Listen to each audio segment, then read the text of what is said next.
ये शाम का समय था जब एम्मा स्कूल में एक परियोजना पूरी करने के लिए देर से रुकी। स्कूल पूरी तरह से शांत था और उसके हर कदम की गूंज गलियारों में सुनाई दे रही थी। जैसे ही वह गलियारे के आखिर में स्थित पुराने कमरे में घुसी, उसकी रीढ़ में एक सिहरन दौड़ गई। कक्षा में हल्की रोशनी थी और हवा में धूल के कण तैर रहे थे और दीवार पर लगे घड़ी की टिक टिक की आवाज ही सुनाई दे रही थी। अचानक कमरे का दरवाजा पीछे से बंद हो गया। एम्मा किचन में चौंकी और मुड़कर देखा, लेकिन दरवाजे का लैच अटक गया था। कमरे में ठंडक बढ़ गई और वह अपनी सांसें हवा में देख सकती थी।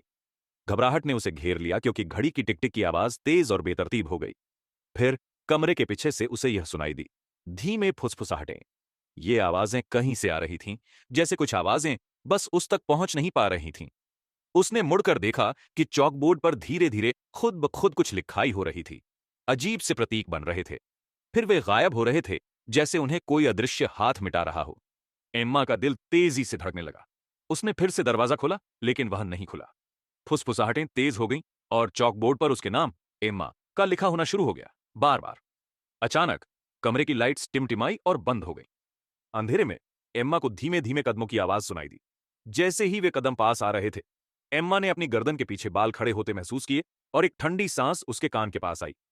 जाओ, एक आवाज गहरी खंखारते हुए फुसफुसाई। घबराकर एम्मा ने एक आखिरी बार दरवाजे की ओर देखा और राहत की बात यह थी कि वह खुल गया। उसने कक्षा से बाहर निकलने में जल्दी की और गलियारे में दौड़ने लगी। जैसे ही वह पीछे मुड़ी, उसने देखा कि कक्षा के दरवाजे में एक साया खड़ा था, जो उसे घूर रहा था। अगले दिन एम्मा के दोस्तों ने उससे पूछा कि वह स्कूल इतनी देर क्यों रुकी। तुम उस कक्षा में थी, उनमें से एक ने कहा। लेकिन शिक्षक ने कहा कि वह कक्षा सालों से बंद है, किसी को भी अंदर जाने की अनुमति नहीं है। एम्मा का दिल बैठ गया। उसने कभी उस कक्षा में प्रवेश निषेध का साइन नहीं देखा था।